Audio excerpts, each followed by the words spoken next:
What's up everybody, I'm Armin Van Buuren. I'm currently at the Ministry of Sound. But for those who haven't really started DJing yet, or they want to know a little bit more about DJing in general, let me give you some tips. This is where it all begins and ends. It's the CD wallet. I'm making kind of a big deal out of this because most of the DJing preparation starts actually at home, in your living room with a cup of tea. I'll show you what I've done here. My CD wallet is actually pretty organized. I actually bought myself a printer, and as you can see, a lot of my CDs, I'll hold it up, have great labels. I only burn one track per CD, and I put my keys on every CD so I know what key I'm in when I'm mixing to the next record. So another thing that I use, right now I'm using this Pioneer CD players for this demonstration and the Pioneer mixer. Make sure that the mix is in stereo. You'll be surprised how many mixers actually switch to mono. There are 4 faders here. For the demonstration I'm only using 2 CD players. I have a little box of secrets. And this box contains the cue cards that I use a lot for my DJing. And cue cards are nothing else but pre-programmed cue points on a CD. So I can jump to whatever section on a record I want. Actually, I haven't seen a lot of DJs use these, so use them because it gives you an advantage, especially on festivals. I'll explain that later. Alright, now let's grab some tunes. 2 tunes. One of them is an intro mix. It's always nice to have a little intro when you start your set, so people actually know that there's a different DJ playing. So at home, I did an edit of a track that I really liked, combine it with another track. Just made it a little easy for myself. If you start tweaking at the beginning of your set, you might make you a little nervous when you're standing in front of a big crowd. So my advice is, if you want to start with an intro, make it at home, burn it to a CD, then you're more relaxed and you can get more into it.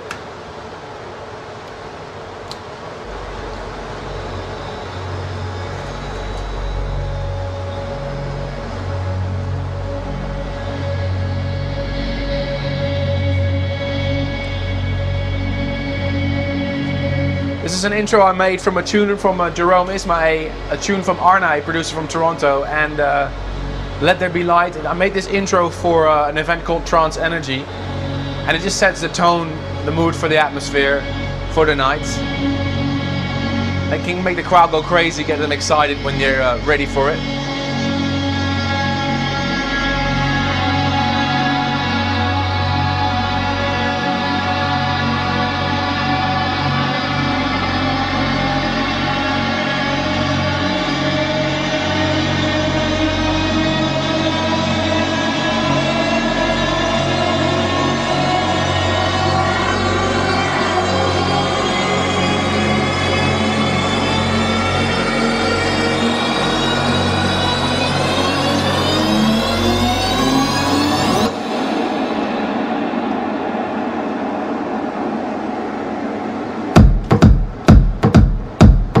Simple kick drum usually does the work, especially after a long intro, to make the crowd go crazy. Less is more, as they say. Now, for my second tune, I'll show you. I've done my homework. I know this tune is in F sharp, so I've actually written it down. It's in 130 F sharp. So my next tune is 131 F sharp. So I know my second mix will, if I have it in sync, I know it will sound okay. Because this track is in 130 F sharp, but this is 131 F sharp, which is almost the same tune. So, now what I've done with the second tune, I've made some cue points. This is, I stored the cue points on this cue card information, put the cue card in here, and it actually, the CD player now remembers the cue points that I pre-programmed at home. I've programmed some starting points, because if I normally would put in the CD, you would get this.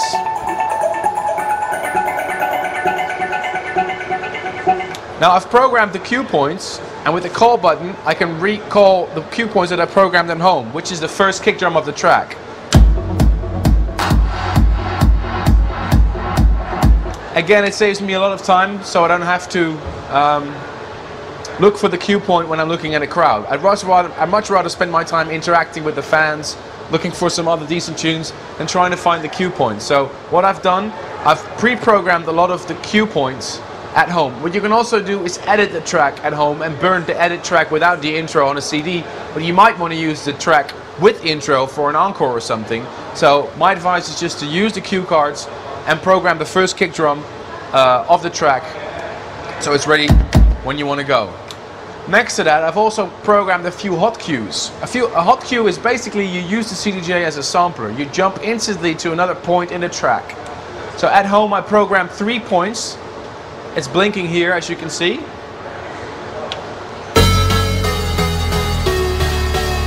That's cue point A. It's the starting point of the main theme of the track. Cue point B. It's the lead with the drums and everything. And cue point C is a quiet section in the record, which I can play with.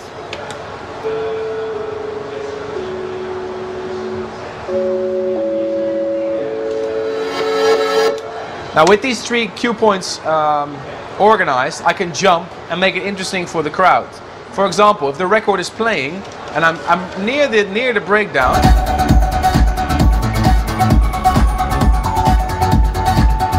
I can decide to jump to a quiet section and then cut it.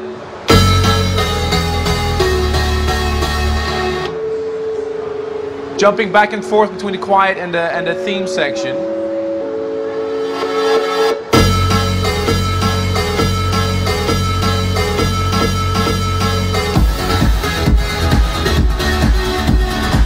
Just by using these 3 hot cue points that I already programmed at home. So it's very easy, and the crowd, you can play with the crowd and actually let them feel that what you're doing is kind of live.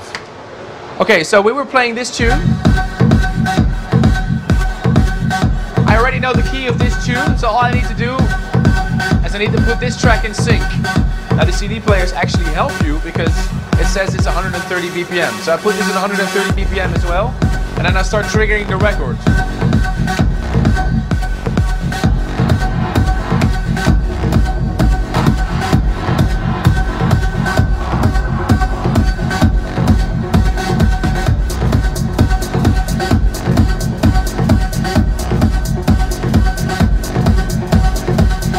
What you're hearing is this track and this track mixed together.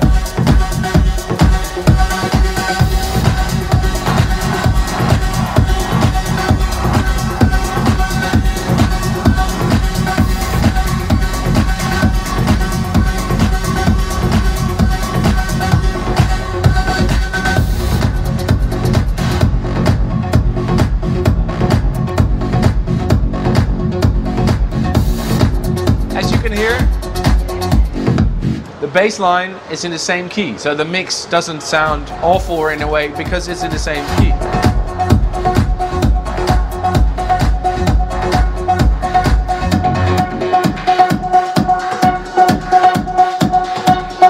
Now the cool thing about the Pioneer 800 mixer is it also has some effects like delay and echo.